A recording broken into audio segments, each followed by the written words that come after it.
Entonces, el desarrollo dominicano tiene una limitante a la vista. Y es que por más esfuerzos que se hagan de este lado, y los hemos hecho, nosotros hemos multiplicado por 60 el Producto Interno Bruto de la muerte de Trujillo hasta hoy. A la muerte de Trujillo era 975 millones de dólares y ahora son 60.000 millones. O sea, si queríamos un ejemplo de que nos hemos esforzado por salir del atraso, ese es uno contundente.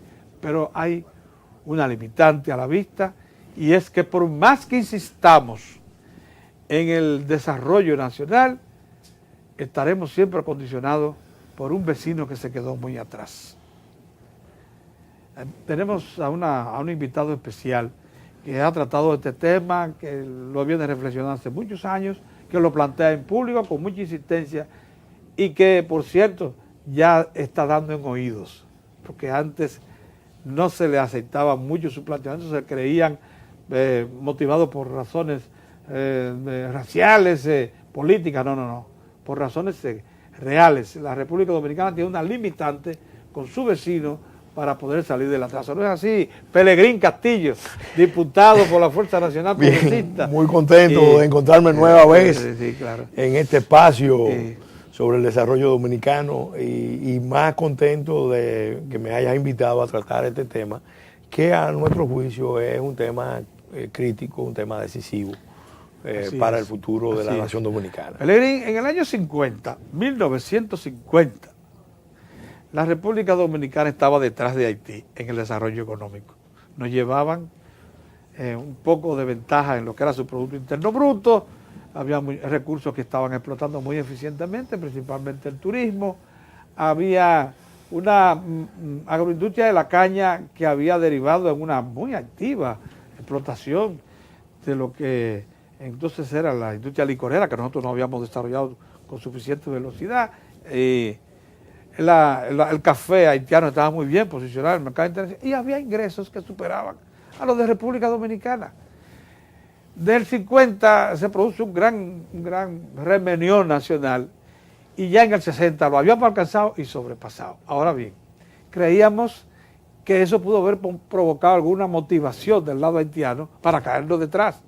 Y lo que ha pasado es que se ha establecido una brecha demasiado grande entre una economía y otra. La nuestra ha acumulado a esta fecha unos $5.700 per cápita. Estamos, si nos fuéramos a guiar por la matemática, a mitad del desarrollo. Desarrollo medio. Estamos en el desarrollo medio porque el per cápita de un país desarrollado, o cuando ya ha salido del atraso, es por lo menos $12.000. Bueno, pero Haití está precisamente muy atrás, 60 veces atrás que nosotros. O sea, las cosas cambiaron. ¿A qué se habrá debido eso? Yo creo que eso tiene mucho que ver con una realidad que no debemos obviar. Haití ha terminado convertida, lamentablemente, en un estado colapsado, en un estado fallido. Centros de pensamiento de todo el mundo hacen todos los años una clasificación de estados y Haití en los últimos 10 años ha estado clasificado como uno de los estados fallidos del mundo. Y eso evidentemente tiene una serie de implicaciones muy serias para todos los vecinos, especialmente para nosotros. Nosotros venimos señalando que eso es resultado de un proceso histórico de exclusión y de aislamiento. Cuando Haití obtiene su independencia, recordemos que se trató de una rebelión de esclavos en una época donde la esclavitud dominaba en toda la zona. Desde el norte, especialmente de Estados Unidos, se decidió el aislamiento de Haití. Y desde 1801 hasta 1865, Estados Unidos, que era la potencia emergente en el continente y después en todo el mundo, declaró una especie de política de exclusión de Haití. Haití sufrió mucho por esa situación. Recordemos que el presidente Jefferson no quería que el ejemplo de la rebelión de esclavos se propagara por los Estados Unidos. Ellos tenían esclavitud y no querían admitir que un Estado configurado por esclavos que se sublevaron y que adquirieron su libertad derrotando a los ejércitos de Napoleón, pasara entonces a convertirse en un referente para las comunidades de esclavos que había en Estados Unidos. Eso se manifestó también en la política que siguió Estados Unidos, España, Inglaterra, Francia, con relación a América del Sur. Cuando se convocó aquel congreso, el Congreso Anfictiónico, el Congreso de Panamá,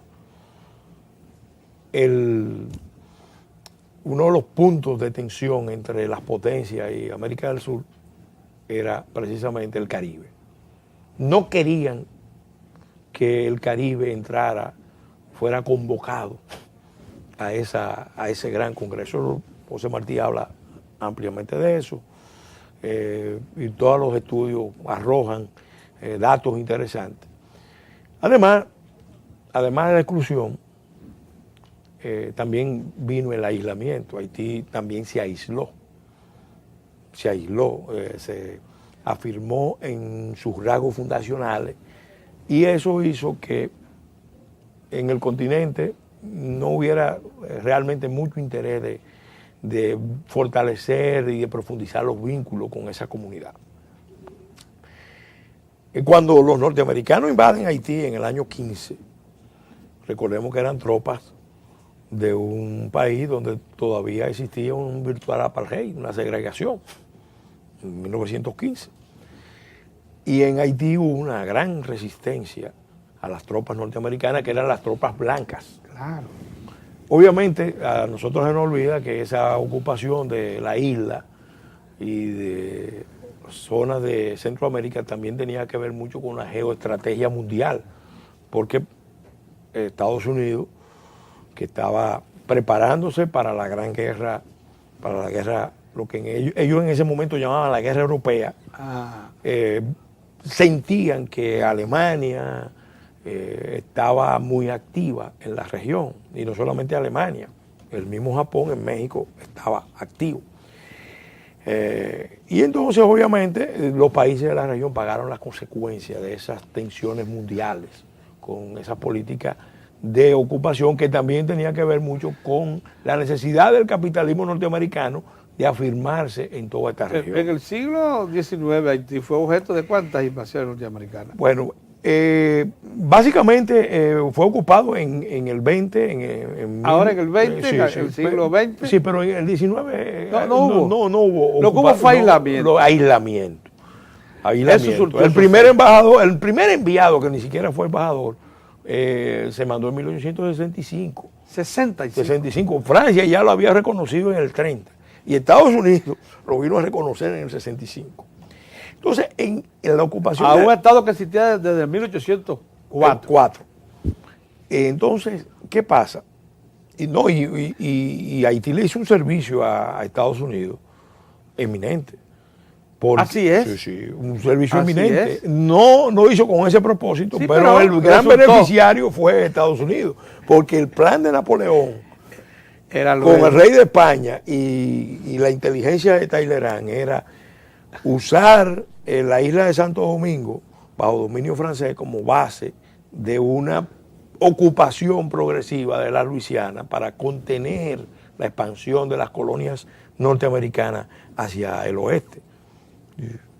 Al derrotar el ejército napoleónico aquí, hubo dos factores: la derrota del ejército de Napoleón aquí, del general Leclerc, sí, y también una batalla que se dieron en Holanda, donde los franceses perdieron, y eso hizo que la estrategia original de crear un gran imperio, estrategia secreta, se vino a conocer posteriormente, de crear un imperio en el norte de América, y en se frustrara. Y en las tierras más feraces identificadas. Claro. Ahora, ¿qué pasa?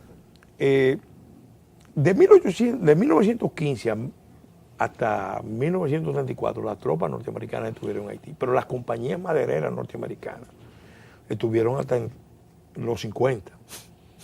Esas no se perdieron. Y el desmonte, una buena parte del desmonte del bosque haitiano no tiene que ver mucho con o sea, que debe estar la caoba y eso en Estados Unidos por montón. Que venía de Haití. Bien. Entonces, ¿qué pasa? Todo eso termina en una dictadura, la dictadura de Duvalier, que aísla a Haití. Y cuando en todo el continente había, por un lado, una lucha radical por el socialismo, teniendo a Cuba como referente, Estados Unidos promovía la Alianza para el Progreso en muchos otros países. La política que se siguió también fue el de considerar a Haití una singularidad, algo muy especial, y entonces permitieron que desde 1957, que Duvalier toma el poder, hasta el año 86, se impusieron la dictadura, donde se afirmaron también muchos de los rasgos, porque es una dictadura que tiene una base ideológica. Hay un vínculo entre la política de afirmación de la negritud, que se afirmó contra la ocupación norteamericana, de la raíz y claro, entonces eso aisló a Haití. Y Haití, obviamente, ya en el año 49, Haití estaba evaluada por las Naciones Unidas como un estado que tenía situaciones estructurales muy críticas. ¿Qué ha pasado? La verdad es que la comunidad internacional frente a Haití es un estado emblemático y un estado problemático. La comunidad internacional frente a Haití ha adoptado una posición que no ha sido la más apropiada, no ha sido la más responsable, no ha sido la más justa. Y entonces está presionando para que República Dominicana asuma un rol para el cual República Dominicana no está preparada, que es el rol de Estado pivote. Entonces nosotros hemos logrado muchísimas cosas a lo largo de nuestra historia y sobre todo post-Trujillo. En la etapa democrática el país ha crecido considerablemente. Venía creciendo de todas formas porque también hay que reconocer que el crecimiento en el periodo de la dictadura de Trujillo fue importante, con un costo en términos de libertades, en términos de institucionales muy alto, pero en términos de crecimiento real de la economía dominicana también fue muy importante. Sin embargo, ese concepto de que nosotros tenemos que ser el Estado pivote de Haití ya se proyectó originalmente con la ocupación norteamericana de la isla. Recuerda que cuando se concebía el esfuerzo de producción de azúcar, los norteamericanos vieron aquí el gran interés de instalar ingenios aquí y de traer los braceros desde Haití. Y le impusieron al Estado Dominicano esa política. Y eso se ha ido profundizando. Y en vez de asumir un esfuerzo, como Haití se lo merece, serio, de reconstrucción, entonces están buscando un esfuerzo que no es el más apropiado, de que República Dominicana juegue el rol de Estado pivote de Haití. Óigame. Y ahí está uno de los mayores peligros, los mayores riesgos hemos llegado para República Dominicana. Exactamente al punto en que queríamos para plantear la grave interrogante. Nosotros cerramos, como les decíamos, el año pasado con 60.000 millones de dólares de Producto Interno Bruto. Tenemos un modelo ya bastante definido, una agropecuaria con una manufactura tanto de la caña como de muchos otros productos. Tenemos también una manufactura propiamente con las zonas francas, estamos hablando ya de manufactura ligera, con las zonas francas. Tenemos también una minería en un segundo aire extraordinario. Tenemos turismo y servicios, 4 grandes motores encendidos a plenitud, al punto de que ya nosotros tenemos que ir pensando en que vamos a alcanzar más elevados estadios de desarrollo. Pero muchos nos dicen, por más esfuerzo que ustedes hagan, una línea fronteriza tan porosa de 380 kilómetros de extensión, 391. 391, sí, más el problema que significa un pueblo institucional y económica y socialmente tan atrasado, reclamando sobrevivencia, le va a ser una limitante que muy probablemente provoca distorsiones graves, como ya lo estamos sintiendo. Sí. A pesar de un desarrollo, sí, económico sustancial, el salario nuestro está muy deprimido, sí, la competencia desde el punto de vista por el trabajo ya es dura. Óigame, salario deprimido, sí, más una competencia, sí, por el trabajo dura, teniendo nosotros tanta, sí, mano de obra disponible, y el problema de las enfermedades que atacan fundamentalmente a las estructuras productivas del campo está presente, lo mismo que a la salud misma del pueblo dominicano. Todo eso proviene de un Estado que no parece estar en condiciones de someter a control esos riesgos. Sí. Eso dice, va a ser una limitante, nos lo están advirtiendo, es cierto. Puede ser una enorme limitante, y no solamente limitante, una amenaza real de desestabilización de la isla, porque hay unos estudios que revelan que los ecosistemas insulares están, bueno, en Haití están totalmente afectados, degradados, desestabilizados, sí, degradados, sí, y su proyección, la proyección de esa realidad sobre la parte oriental de la isla es cada vez más evidente. Entonces, sí, pero aquí tenemos estructuras que pudieran ser movidas. Por ejemplo, si las Fuerzas Armadas moviesen todas sus brigadas hacia la frontera a preservar el bosque.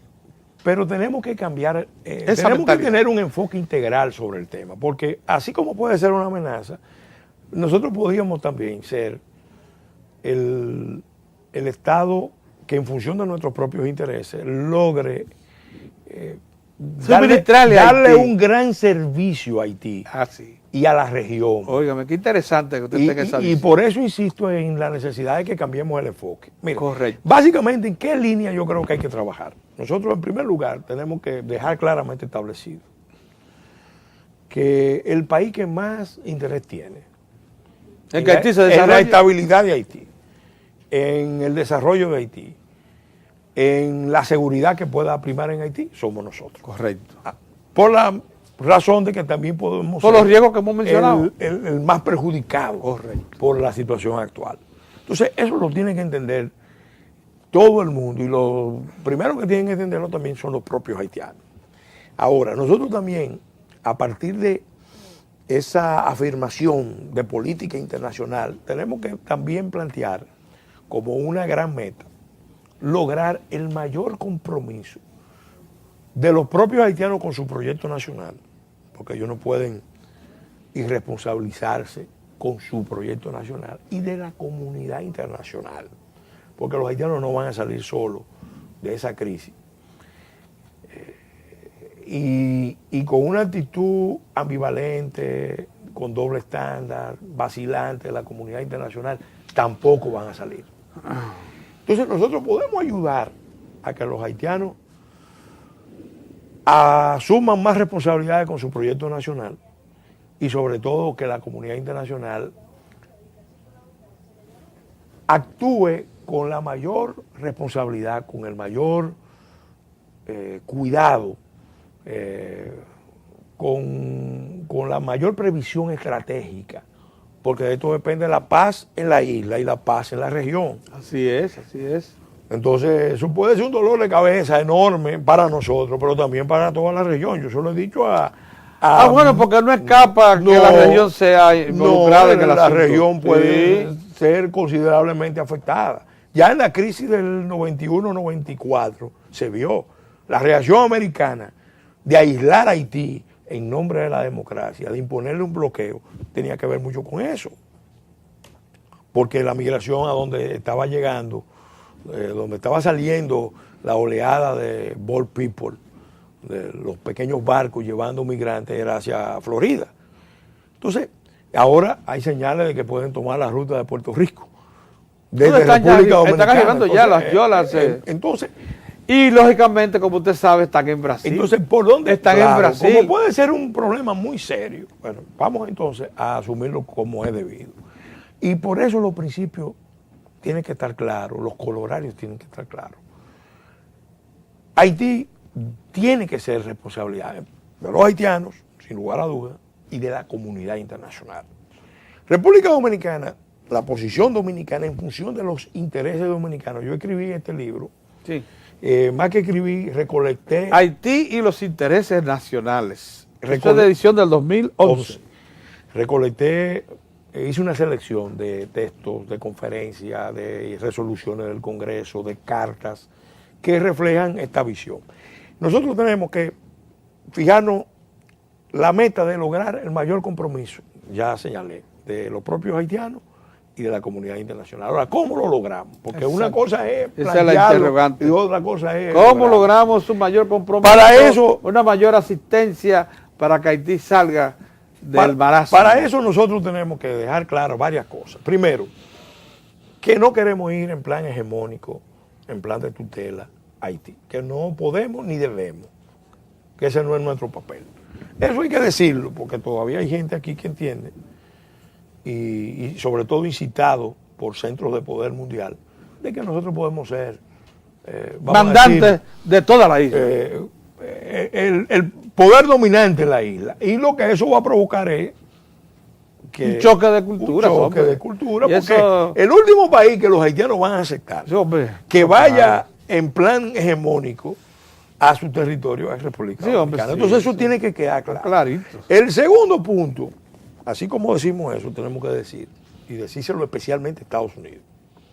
Especialmente a Estados Unidos. Y ahora eso es más válido que nunca. Y decírselo también a los europeos. No hay solución dominicana al problema haitiano.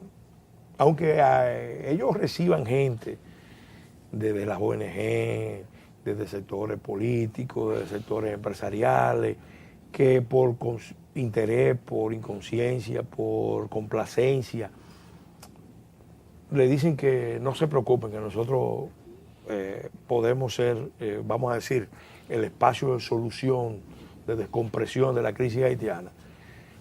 La experiencia indica que eso no va a ser posible. Hemos sido el país más consecuente, pero ¿qué pasa? El hecho de que nosotros seamos tan abiertos, fuera lo están interpretando como que somos el país que está en habilidad, en posibilidad, en condiciones de administrar esa crisis. Eso no es posible. Entonces eso ni le conviene a Haití, ni nos conviene a nosotros. Lo hemos hecho por una vocación natural del dominicano a ser solidario. Eso sin lugar a duda, porque es un país con raíces cristianas, y aunque mucha gente no lo crea, hay también un fondo de humanismo. Pero elevadísimo. Fuerte. Dentro del dominicano. En la índole del dominicano. Sí, así es.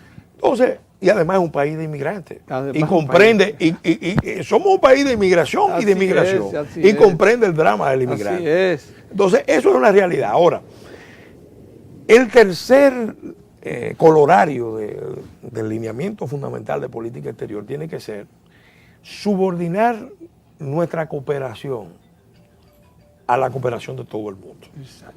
Si todo el mundo se involucra, pueden contar con nosotros. Sí. Pero si se repliegan, se desentienden o no actúan adecuadamente, que no cuenten con nosotros. No, y no nos dejaría más remedio que sellar hasta donde no sea posible la frontera. Que eventualmente, te voy a decir, y olvidar. Yo creo que nosotros tenemos que mandar señales poderosas, porque si no mandamos señales poderosas ahora, después va a ser muy tarde. El hecho de tener mayores y mejores controles en la frontera no necesariamente es para impedir los flujos de transacción entre los dos países, sino para ordenarlo. Porque el desorden puede terminar provocando más fácilmente un conflicto insular que el orden. Y nosotros tenemos que mandar señales de Estado. Yo he dicho, si no nos comportamos como Estado, nos van a tratar peor que una colonia. Yo quiero en ese plano devolver un poquito la tranquilidad a quienes nos están escuchando. Miren, desde hace unos 4 años, el ejército dominicano fue dotado de instrumentales que costaron unos 10 millones de euros, modernísimos, para precisamente establecerse en la frontera y establecer sitios de chequeo, control y en cierto modo puntos de desarrollo. Incluso en este momento se desarrollan proyectos interesantísimos en la frontera que procuran que la población dominicana se identifique cada vez más con su territorio. No estamos tan mal si quisiésemos endurecer nuestra posición para que no se vaya a creer que el país está en un punto de debilidad. Incluso tenemos un ejército nacional y unas fuerzas armadas en sentido general bastante bien compuestas y muy ordenadas y muy disciplinadas. El asunto, sin embargo, no es que ese recurso de fuerza sea el imprescindible, sino que es bueno que se sepa que está ahí. Mira, yo pienso que nosotros, sin lugar a dudas, somos un Estado institucionalmente bien definido, bastante bien definido. Más fuerte, sí, claro, sí. En términos relativos que con relación a Haití. Sí, claro que sí. Pero de todas formas tenemos debilidades importantes, porque nos falta la visión integral. Sí. Aquí, y por suerte se está formando un consenso nacional, aquí no es posible pensar el desarrollo dominicano si no le damos una respuesta cabal, responsable, institucional, justa a las relaciones con Haití. Si no organizamos la convivencia adecuadamente. Y para eso la comunidad internacional es imprescindible. Pero la política exterior, porque hablamos de los lineamientos de política exterior, no va a ser creíble si la política interna del Estado no va en su respaldo. Esto es muy importante, porque nosotros este planteamiento lo venimos haciendo y lo hace el Estado dominicano en diferentes foros. Pero desde fuera no nos creen mucho. Porque, ¿qué pasa? Bueno, nosotros hemos permitido... Aquí se dan ciertas disensiones. Nosotros hemos permitido, primero, la desnacionalización de los mercados laborales.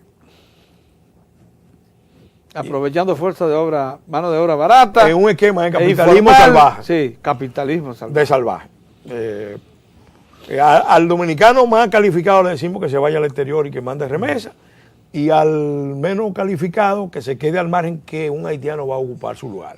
Al guardia y al vigilante fronterizo, cuando se le manda a la zona, se le está castigando. Se le está castigando. Entonces, o sea, no va con una vocación de servicio. No va con una conciencia de cuál es su rol, su papel. Por otro lado, hay una práctica de abrir en forma indiscriminada los servicios. Sí. Aquí, por ejemplo, hay tráfico organizado de mujeres parturientas que la traen desde Haití a los hospitales. Sí, pero esas son oportunidades de negocios que se dan en la frontera para ciertas bandas. Pero y cosas. En nombre de una visión humanista muy discutible, sí. Estamos perjudicando aquí a los dominicanos más pobres, porque ¿quiénes son los que van a los hospitales públicos? Sí. A los dominicanos más pobres. A mí me dicen los fronterizos, que varios días a la semana virtualmente ellos no tienen acceso a los hospitales dominicanos. Sí, pero esa vocación de servicio, de solidaridad con el vecino, no la vamos a poder erradicar. Eso está ahí, es una vocación. Sí, pero fíjate, en eso tenemos que hacer una distinción, porque una cosa es, la solidaridad tiene que ser ordenada, la caridad tiene que ser ordenada, y empieza por uno mismo. Sí. Empieza por uno mismo. Mire, si nosotros no tomamos conciencia de que nuestra prioridad son los dominicanos, y especialmente los dominicanos más pobres, bueno, no hay manera. Sí. Los organismos internacionales nos lo han dicho, no hay manera de luchar para reducir los índices de pobreza si continúa un proceso de descontrol migratorio, si no ponemos orden. Ahora eso pasa por tener el control de la frontera, el control efectivo de la frontera. Sí, ese paso y de superar ese esquema de capitalismo salvaje que hay aquí. Correcto. Mejorando el salario, creando mejores condiciones, educando más a la masa trabajadora porque pueda... Sí, cierto. Pero llegamos al punto, y por eso le agradecemos mucho esta comparecencia, en que usted ha dicho, un hombre que le ha dedicado muchas horas a esto y que ha debatido estos asuntos en los planos más altos, que no es posible pensar en una solución definitiva al atraso dominicano sin que se le busque una respuesta al problema haitiano, porque afecta demasiado la actividad interna en todos los planos de la sociedad dominicana. ¿Cuánto le agradecemos que haya dicho eso? Muchas gracias. Y que llame la atención sobre este tema, porque en verdad debemos hacer conciencia de ello. Muy bien. Gracias por comparecer. Muy bien, gracias por invitarnos. Bien, señores, será hasta otra oportunidad.